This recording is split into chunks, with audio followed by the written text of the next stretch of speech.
आज ये चिंतन चल रहा था कि ये संसार में ये जो हमारा मन है और सभी के मन, पूरा संसार ही ईगो से चलता है। ईगो माने अहंकार, अहंकार माने कुछ है मैं कर रहा हूँ। सबको यही तो है ना कि मैं कर रहा हूँ, मैं कुछ हूँ, मैं ही सब कुछ करता धरता हूँ, मतलब मैं है ना। तो ये जो ईगो है उसी से संसार चलता है। ये संसार को समझना है तो अपने ईगो को समझना ज़रूरी है। और ईगो जो है वो ये सबसे पहला तो मनुष्य को ये इसीलिए आध्यात्मिक ज्ञान में ये समझाया जाता है कि जिससे तुम जो समझ रहे हो वो नहीं है। जैसे इस संसार को तुम जैसा देख रहे हो वैसा नहीं है, ऐसे ही तुम इस शरीर को जैसा समझ रहे हो वैसा नहीं है। अपन कहते ना मैं बहुत सुंदर हूँ, मैं बहुत गोरा हूँ, मैं ये हूँ वो हूँ, पर वास्तव में शरीर आप हो ही नहीं। अब ये मन कहेगा कैसे, ये मन माने क्या, ईगो। वो कहेगा ऐसे कैसे, क्योंकि मन तो हमेशा साम्राज्य बनाया है ना कि नहीं ये शरीर भी मैं हूँ, मेरे विचार भी मैं हूँ। तो इस ईगो को पहचानने के लिए समर्पण बुद्धि करना होता है उस हायर कॉन्शियसनेस के सामने, ताकि आप पहचान सको कि कितना बड़ा रावण, ईगो माने क्या, रावण। आप रावण के चंगुल में हो और खुद भी रावण बन गए। फिर रावण की राजधानी में आप रहोगे तो खुद भी तो रावण बन जाओगे ना।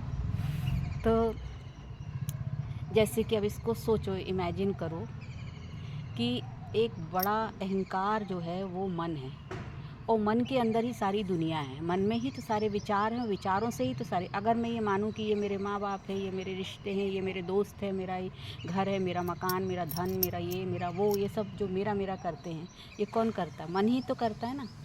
तो ये सारी चीज़ों की चित्र जो बना है वो मन के अंदर बना है। माने कि मन जो है वो सबसे बड़ा अहंकार का राजा है। उसने ये पूरा संसार अपने मन के अंदर अपनी राजधानी एक बना रखी है।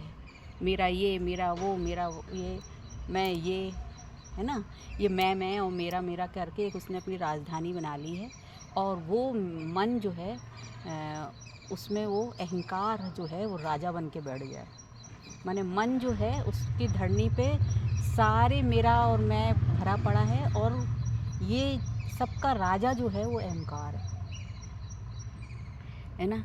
तो अब इस ढंग से देखो कि एक राजा जो अहंकार है, और अहंकार माने रावण, और रावण के 10 सिर क्या, हजारों सिर हैं कलयुग में तो, है ना। तो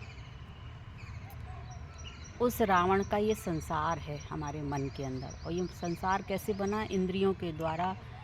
जो कुछ भी हमने रिसीव किया, जो भी हमने जन्म जन्म अनुभव किया, वो सब हमारे डीएनए में पड़ा हुआ है। माने कि रावण अंदर है। अब यहाँ पे रावण की दुनिया में राम की प्रत्यक्षता कैसे होएगी ना। तो जैसे ये अहंकार जो है जिसने अपना साम्राज्य बना रखा है, वो संसारी अहंकार है। लेकिन फिर एक कहते हैं ना, भगवत कृपा होती है, भगवान की दृष्टि आप पर पड़ती है कि आप रावण की दुनिया में हो। माने सीता के ऊपर दृष्टि पड़ी, आत्मा पर दृष्टि पड़ी कि ये तो रावण की दुनिया में फंस गई है, इधर तो मन रूपी अहंकार पूरा अपना संसार रचा हुआ है। तब फिर भगवत कृपा होती है, और वो कृपा से आप आध्यात्मिक ईगो की ओर शिफ्ट होते हो। माने कि अब अपनी पहचान को शिफ्ट करते हो। पहले अपने आप को ये सब मानते थे, अब परमात्मा के ज्ञान के आधार पे हमें मालूम पड़ता है कि हम ये सब नहीं हैं। तो हम कौन हैं, ये परमात्मा ने जो ज्ञान दिया उस आधार पे हम अपने ईगो को शिफ्ट करते। क्यों ईगो क्यों कहते हैं, क्योंकि ईगो की आदत बनी होती है।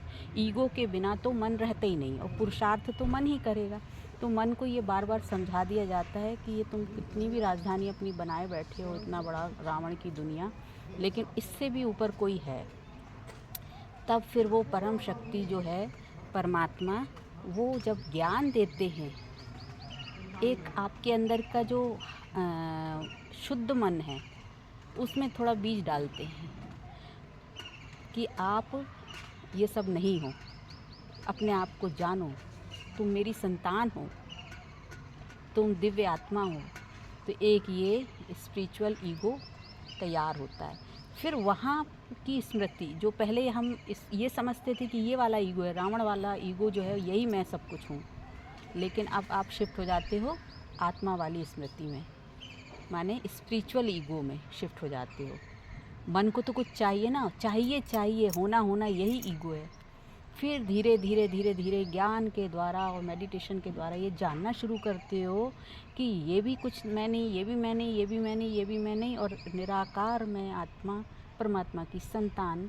तब आपका वो ईगो पूरा समर्पण हो जाता है परमात्मा के सामने। तो ये जो संसार का जो ईगो बना मन के अंदर बना हुआ है, जो वो ईगो को ख़त्म करने के लिए ही परमात्मा ज्ञान देते हैं। जब ये ईगो पूरा विस्मृत हो जाएगा और नया जो आध्यात्मिक ईगो तैयार होगा अपनी पहचान की, मैं कौन हूँ, मैं बीज रूप हूँ, मैं ये विस्तार पेड़ नहीं हूँ जिसको कोई भी हिला दे, मैं बीज रूप हूँ जिससे पूरी रचना है।